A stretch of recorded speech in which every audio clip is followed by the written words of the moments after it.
بسم اللہ الرحمن الرحیم۔ حضرت بریدہ اسلمی رضی اللہ عنہ کا بیان ہے کہ رسول اللہ صلی اللہ علیہ وسلم نے فرمایا، جو لوگ اندھیری رات میں چل کر مسجدوں کی طرف نماز پڑھنے آتے ہیں، انہیں قیامت کے دن پورے اور کامل نور کی بشارت دے دو۔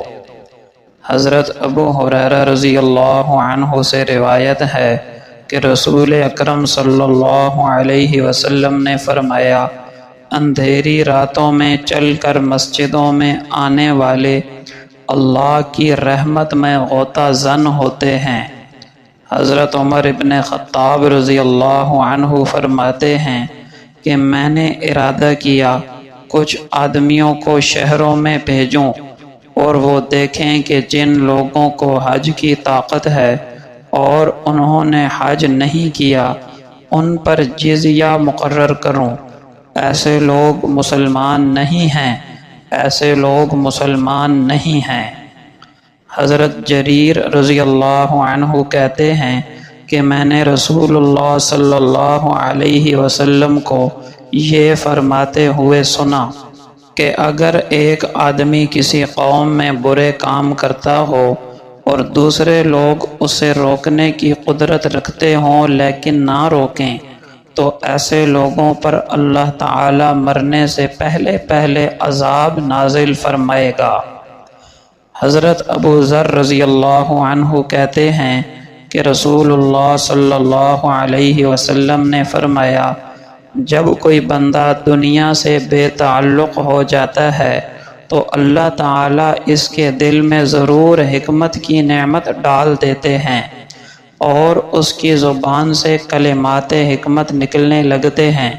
اور دنیا کے سب عیوب اس پر کھول دیتے ہیں، اس کا روگ بھی اور اس سے شفا کے طریقے بھی، اور دنیا کی مضرت سے اس کو بچا کر سلامتی کے وطن یعنی جنت میں لے جاتے ہیں۔ حضرت انس رضی اللہ عنہ سے روایت ہے کہ رسول اللہ صلی اللہ علیہ وسلم نے فرمایا، 3 باتیں اصول اسلام میں داخل ہیں۔ ایک یہ کہ جو شخص کلمہ لا الہ الا اللہ کا قائل ہو، اس کے بارے میں زبان کو روکا جائے، یعنی کسی گناہ کی وجہ سے اس کی تکفیر نہ کی جائے اور کسی بد عملی کی وجہ سے اس کو خارج از اسلام قرار نہ دیا جائے۔ دوسری چیز اصول اسلام میں سے جہاد ہے،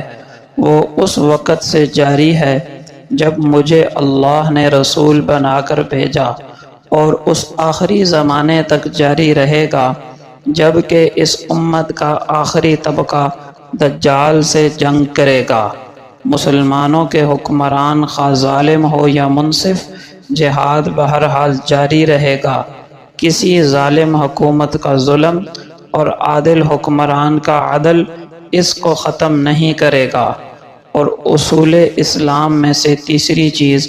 تقدیر پر ایمان لانا ہے۔ فائدہ: جب ایک شخص کلمہ پڑھ کر ایمان لے آیا اور اسلام کو اس نے اپنا دین بنا لیا، تو اس کے بعد اگر اس سے گناہ سرزد ہوں اور وہ بدعمالیوں میں مبتلا دیکھا جائے تو صرف اس عمل کی خرابی کی وجہ سے اس کو خارج از اسلام نہ قرار دیا جائے۔ لہٰذا ایسے لوگوں کا اس حدیث سے کوئی تعلق ہی نہیں جو کسی ایسی چیز کا انکار کر کے خود ایمان و اسلام کے دائرے سے نکل جائیں جس پر ایمان لانا مسلمان ہونے کی شرط ہے۔ فرض کیجئے کہ کوئی شخص جو کلمہ پڑھ چکا ہے اور اپنے کو مسلمان کہتا ہے، قرآن مجید کی کتاب اللہ ہونے سے منکر ہے، یا قیامت اور آخرت کا انکار کرتا ہے، یا خدائی یا نبوت کا دعوے دار ہے، تو ظاہر ہے کہ وہ مسلمان نہیں رہے گا اور لازماً اس کو خارج از اسلام قرار دیا جائے گا۔ لیکن یہ خارج از اسلام قرار دینا کسی بدعملی اور فسق و فجور کی وجہ سے نہ ہوگا، بلکہ اصول دین کے انکار کی وجہ سے ہوگا۔ بہرحال ان دونوں صورتوں میں جو فرق ہے اس کا لحاظ رکھنا ضروری ہے۔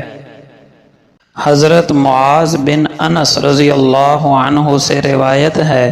کہ رسول اللہ صلی اللہ علیہ وسلم نے فرمایا،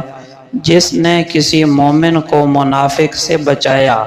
یعنی غیبت کرنے والے کی تردید کی، اور جس کی غیبت ہو رہی ہو اس کی حمایت کی، تو اللہ تعالیٰ قیامت کے دن ایک فرشتہ بھیجیں گے جو حمایت کرنے والے کے گوشت کو دوزخ سے بچائے گا، یعنی عذاب نہ ہونے دے گا۔ اور جس کسی نے مسلمان پر کوئی تہمت لگائی تو اللہ تعالیٰ اس کو دوزخ میں ٹھہرائے گا یہاں تک کہ وہ اپنی کہی ہوئی بات سے صاف ستھرا ہو کر نکل جائے۔